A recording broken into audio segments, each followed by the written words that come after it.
दिल्ली की संस्था द्वारा आयोजित स्पेस ओलंपियाड की परीक्षा में नूरपुर के रोज पब्लिक स्कूल सुलियाली की 7वीं कक्षा की छात्रा तानिया ने राज्य स्तरीय परीक्षा पास की है, जिस पर छात्रा को हैदराबाद में national space research and remote sensing institute जाने और देश के महान वैज्ञानिकों से मिलने का मौका मिला है।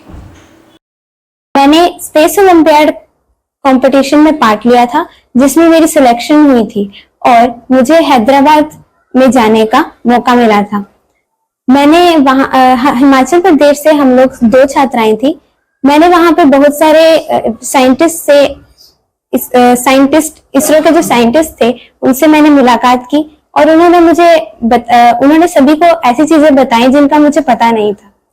अंत में मैं यही कहना चाहूंगी कि मेरे स्कूल के प्रधानाचार्य और अध्यापकों ने मुझे इतना काबिल बनाया कि मैं ये सब कर पाई। संस्था के द्वारा उसे national space research and remote sensing institute Hyderabad में जाने के लिए कहा गया और वो बच्ची वहां पर जाके आई, वहां से वैज्ञानिकों के साथ मिली। ये इंस्टीट्यूट जो है हैदराबाद में, ये इसरो के द्वारा संचालित है। तो वहां बच्चे ने काफी कुछ वहां सीखा और नई नई चीजें सीखी और आने के बाद उसने बताया कि वहां जाकर मुझे इतना अच्छा नॉलेज हुआ कि अब मेरी इच्छा है कि मैं आगे पढ़ लिख कर मैं भी एक अच्छी साइंटिस्ट बनूं। आप दूसरे बच्चों के लिए क्या संदेश दे रहे हैं? मैं दूसरे बच्चों को भी संदेश देना चाहूंगा, स्कूल के हर बच्चे को और समाज के हर बच्चे को, कि अच्छे से पढ़ाई करें, डिसिप्लिन रहें और नशे से दूर रहें और जो उनका एक टारगेट है उसको बनाएं और उसे अचीव करें। डीएवी स्कूल बिलासपुर में सोमवार को केंद्र सरकार द्वारा चलाए गए कार्यक्रम मेरी माटी मेरा देश के तहत विद्यार्थियों और अध्यापकों से एक मुट्ठी माटी एकत्रित की गई। बीसीसीआई सदस्य और जिला क्रिकेट संघ के सचिव विशाल जगोता ने इस अवसर पर कार्यक्रम में बतौर मुख्य अतिथि शिरकत की। उन्होंने इस अवसर पर स्कूल के खिलाड़ियों के लिए क्रिकेट संघ की तरफ से हर संभव सहायता प्रदान करने का आश्वासन दिया। देश अपनी आजादी का अमृतकाल मना रहा है, उसमें आज डीएवी के बच्चों की आप सबको भूमिका रही। जो एक अभियान था हमारे देश के लोकप्रिय अभियान चलाया मेरी माटी मेरा देश, उसके पीछे एक उद्देश्य रहा कि हमें 2047 तक अपने देश को विश्व गुरु बनने की तरफ अग्रसर करना है। पूर्व केंद्रीय मंत्री पंडित सुखराम और सदर भाजपा विधायक अनिल शर्मा के पुत्र आश्रय शर्मा ने कहा है कि हिमाचल प्रदेश में सही विजन के साथ कार्य नहीं हो रहा है। वर्षों से जिस एनएच का इंतजार करते रहे और वो 1 महीना भी नहीं टिक पाया। इतना ही नहीं, आश्रय शर्मा ने कहा कि डिजिटल इंडिया, G20 ये सब पंडित सुखराम की वजह से मुमकिन हुआ है, जिन्होंने करोड़ों लोगों की जेबों में मोबाइल फोन रखे। पूर्व केंद्रीय मंत्री पंडित सुखराम और सदर भाजपा विधायक अनिल शर्मा के पुत्र आश्रय शर्मा ने पत्रकार वार्ता कर कहा कि हिमाचल प्रदेश में सही विजन के साथ कार्य नहीं हो रहा है। अब तक केवल वाईएस परमार, वीरभद्र सिंह, पंडित सुखराम, शांता कुमार और प्रेम कुमार धूमल ने ही विजन के साथ कार्य किया। आश्रय शर्मा ने हिमाचल प्रदेश में आई आपदा से हुए नुकसान पर भी चिंता व्यक्त की। प्रकृति के साथ साथ प्रदेश के लोग इस आपदा के लिए बराबर के हिस्सेदार हैं। उन्होंने कहा कि पर्यटन को लेकर अभी तक कोई सही पॉलिसी नहीं बनी है, न मापदंड सही किए गए हैं।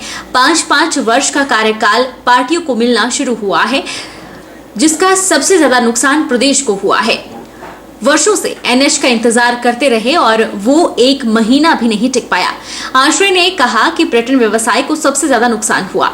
आपदा के बाद होटल उद्योग एकमात्र ऐसा उद्योग रहा जिसे न केवल कोई राहत पैकेज मिला और न ही कोई सुविधा प्रदान की गई। उन्होंने कहा कि हिमाचल प्रदेश में अभी तक आधारभूत संरचना नहीं है कि भारी मात्रा में पर्यटकों को बर्दाश्त किया जा सके। यहाँ न पार्किंग की सुविधा है और सड़कें भी सही नहीं है। प्रदेश के अंदर कई वर्षों से जो है ना टूरिज्म पॉलिसी बनाई गई, ना टूरिज्म को लेकर जो है कोई मापदंड सेट किए गए और जो एक विकास की प्रक्रिया हमारे प्रदेश में देखी गई, एक ऐसे नेता हमारे प्रदेश के अंदर रहे हैं, चाहे डॉक्टर परमार हो, पंडित सुखराम जी हो, वीरभद्र सिंह जी हो, शांता कुमार जी हो, धूमल जी हो, ये ऐसे कुछ नेता थे प्रदेश के जिन्होंने विजन के साथ जो है इस प्रदेश में कार्य किया। परंतु मुझको खेद है इस बात का कि ये जो 5-5 वर्ष का कार्यकाल पार्टियों को मिलना शुरू हुआ, उसमें सबसे बड़ा नुकसान जो है प्रदेश का हुआ है। कोई भी जो दल आया, प्रमुख रूप से चाहे कांग्रेस हो चाहे भारतीय जनता पार्टी हो, एक विजन के साथ जो है इस प्रदेश में कार्य नहीं हुआ। एक एनएच जो 16 साल हम लोग इंतजार करते रहे एनएच का बनने का, वो मात्र एक मिनट भी टिक नहीं पाया। आज आप जानते हैं कुल्लू मनाली से लेके सब जगह जो है लैंडस्लाइड हो रहे हैं। और सरकार ने उस समय भारतीय जनता पार्टी की सरकार थी, आज कांग्रेस की सरकार है। मैं जानता हूं कि फाइनेंशियल दिक्कतें हैं प्रदेश के आगे, परंतु होटल इंडस्ट्री एकमात्र ऐसी इंडस्ट्री है जिसको ना ही कोई राहत का पैकेज मिला और ना ही उनको कोई सुविधा प्रदान की गई। आज मैं आपके समक्ष ये बात रखना चाहता हूं, अगर एक उदाहरण के रूप में रही मनाली को देखें तो आज मनाली के अंदर हर व्यक्ति ने जो है, होटल तो बड़े ही हैं परंतु स्टे अवे होम की जो मात्रा है वो भी कई मात्रा में बढ़ी है। जो मनाली एक छोटा सा हमारा शहर है, टूरिज्म पॉइंट ऑफ व्यू से बड़ा लोग उसको दूर दूर से आते हैं देखने, परंतु उसकी कैपेसिटी जो अगर मानो 500 लोगों को झेलने की है, वहां 10,000 टूरिस्ट आ रहा है, उतना ही प्रदूषण हो रहा है। और आज जो है इंफ्रास्ट्रक्चर हमारे प्रदेश में नहीं है कि हम उतना टूरिस्ट को बर्दाश्त कर सके। जहां हमारे प्रदेश में इको टूरिज्म को बढ़ावा देना चाहिए था, जहां प्रदूषण का स्तर हमको नीचे लाना चाहिए था, वहां पे आप देखते हैं ना पार्किंग की सुविधा है। आश्रय शर्मा ने कहा कि आज डिजिटल इंडिया, G20 ये सब पूर्व केंद्रीय मंत्री पंडित सुखराम की वजह से मुमकिन हुआ है, जिन्होंने करोड़ों लोगों के जेबों में मोबाइल फोन रखे। आज हम उस विजन के साथ कार्य नहीं कर रहे हैं। आश्रय शर्मा ने मुख्यमंत्री सुखविंदर सिंह सुक्खू को सुझाव दिया कि 25 वर्ष के लिए हिमाचल प्रदेश में कमेटी का गठन किया जाए और उस कमेटी में दोनों दलों के नेता शामिल किए जाए। सरकार कोई भी हो, इसमें बजट की दिक्कत नहीं होनी चाहिए। पीडब्ल्यूडी के अंदर भी मैं कह सकता हूं कि जो हमारी एक टेक्निकल एक हमारा आउटपुट रहना चाहिए, वैसा टेक्निकल आउटपुट नहीं रहता है। नए नए ठेकेदार आते हैं और जो उनको टेंडर अलॉट होता है, जानकारी के अभाव के कारण कहें या इनएक्सपीरियंस कहें, परंतु गलत कटिंग करते हैं और उसका खामियाजा भी प्रदेश सरकार को भुगतना पड़ता है। क्योंकि जब वहां से एक बार पहाड़ आना शुरू हो जाता है तो उसको मेंटेन करने के लिए, उसमें डंडे लगाने के लिए, उसको टिकाने के लिए फर्दर सरकार को जो है उसमें धनराशि खर्च करनी पड़ती है। जो काम 5 लाख 10 लाख में हो सकता है, उस काम को खींच तान के हम जो 25-30 लाख तक पहुंचाते हैं। मैं ये कहना चाहता हूं, खासकर टूरिज्म पॉइंट ऑफ व्यू से, चाहे कोरोना काल हो चाहे अभी आपदा हो, अगर सबसे बड़ी इंडस्ट्री जो प्रभावित हुई है वो होटल इंडस्ट्री है। और पीडब्ल्यूडी की सड़कें का मैं बात करूं तो मैं समझूंगा मात्र 2% ऐसी पीडब्ल्यूडी की सड़कें हैं, चाहे इंटर स्टेट हो चाहे इंटर कॉन्स्टिट्यूंसी हो, मात्र 2% पीडब्ल्यूडी की सड़कें होगी जहां पे आपको ड्रेनेज सिस्टम का प्रावधान देखने को मिलेगा। आश्रय शर्मा ने कहा कि लोक निर्माण विभाग में टेक्निकल आउटपुट से कार्य नहीं हो रहा है। नए नए ठेकेदारों को टेंडर दिया जा रहा है जिन्हें सही ज्ञान नहीं होता है और इसका खामियाजा प्रदेश सरकार को भुगतना पड़ता है। जो काम 5 से 10 लाख में हो सकता है, उसे करने के लिए 25 से 30 लाख तक पहुंचाया जाता है। उन्होंने कहा कि लोक निर्माण विभाग की केवल 2% सड़कें ऐसी हैं जहां ड्रेनेज का प्रावधान है। डील करने के लिए सक्षम रहनी चाहिए। छोटा मुंह बड़ी बात होगी, परंतु एक छोटा सा सुझाव मैं आपके माध्यम से माननीय मुख्यमंत्री जी को दूंगा कि हमें एक विजन के साथ काम करना है। पंडित सुखराम जी ने, आज प्रधानमंत्री जी कहते हैं कि डिजिटल इंडिया, अभी G20 का समिट हुआ, उन्होंने UPI के ऊपर बड़ा प्रचार प्रसार किया।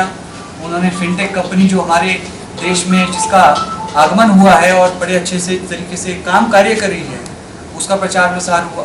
वो तब मुमकिन हुआ जब हमारे प्रदेश से पंडित सुखराम जी ने करोड़ों देशवासियों की जेबों में मोबाइल फोन डाले।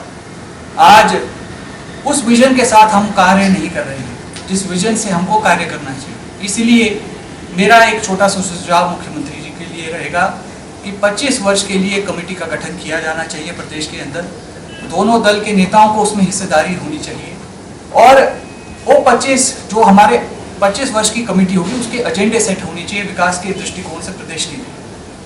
और अगर उसमें जो सरकारों का परिवर्तन होता है या कुछ होता है तो उसमें ना बजट की कोई दिक्कत होनी चाहिए और ना उसमें कोई टेक्निकल इशू आना चाहिए। 25 वर्षों के लिए सरकारें आए जाए, परंतु हम वो 25 वर्षों में जो टारगेट लेके चलें वो प्रदेश के लिए हम कामयाब कर सकें।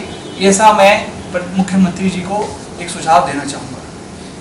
साथ ही साथ आश्रय शर्मा ने कहा कि कुछ लोगों ने मंडी जिला को पॉलिटिकल टूरिज्म बना के रखा हुआ है। वो आते हैं, यहाँ फोटो खिंचाते हैं, राजनीति भी यही करते हैं, फिर चले जाते हैं। 2 वर्षों में सदन के अंदर मंडी संसदीय क्षेत्र को लेकर जो आवाज उठनी चाहिए थी वो नहीं उठ पाई है। उन्होंने कहा कि आपदा के समय पर भी जिस तरह से हमारे सांसदों को प्रदेश का पक्ष रखना चाहिए था उस तरीके से पक्ष नहीं रखा गया। एक बात और आपके ध्यान में लाना चाहूँगा, कुछ लोगों ने जो है मंडी जिला को जो है पॉलिटिकल टूरिज्म बना रखा है। वो आते हैं, यहाँ पे फोटो खिंचाते हैं, राजनीति भी यहीं से करते हैं, परंतु फिर चले जाते हैं। 2 वर्षों के अंदर सदन के अंदर जो मंडी संसदीय क्षेत्र की आवाज उठनी चाहिए थी वो नहीं उठ पाई। ये आपदा के समय में भी जिस तरीके से हमारे सांसदों को हमारे प्रदेश का पक्ष रखना चाहिए था, अनफॉर्चुनेटली उस तरीके से हम अपना पक्ष नहीं रख पाए। और मैं ये बात कहना चाहूँगा क्योंकि कई जगह मैंने इसके बारे में चर्चा की और उन्होंने कहा क्योंकि हमारा जो जान का नुकसान हुआ, माल का नुकसान हुआ मगर जान का नुकसान नहीं हुआ, इसलिए इसको जो है जो नेशनल डिजास्टर है उसको अनाउंस नहीं किया जा सकता। इसका टेक्निकल एक पॉइंट ढूंढ के निकाला है। परंतु मैं समझता हूं कि अगर ऐसा है तो प्रधानमंत्री आवास योजना के तहत लोगों को घरों का प्रावधान किया जा सकता है। जिन लोगों ने अपनी पूरी पूंजी से घर बनाए और उनकी किसी कमी की वजह से भी और वर्षा के नेशनल कारणों की वजह से जो घर का पूरा चौपट हो चुका है, मैं समझता हूं अगर केंद्र सरकार प्रदेश के लिए कुछ घर हमारे यहाँ पे दे तो बहुत सारे लोगों का जो प्रदेश के अंदर नुकसान हुआ है उसकी भरपाई हो सकती है। बहरहाल बुलेटिन में इतना ही। आप देखते रहिए HP 24x7।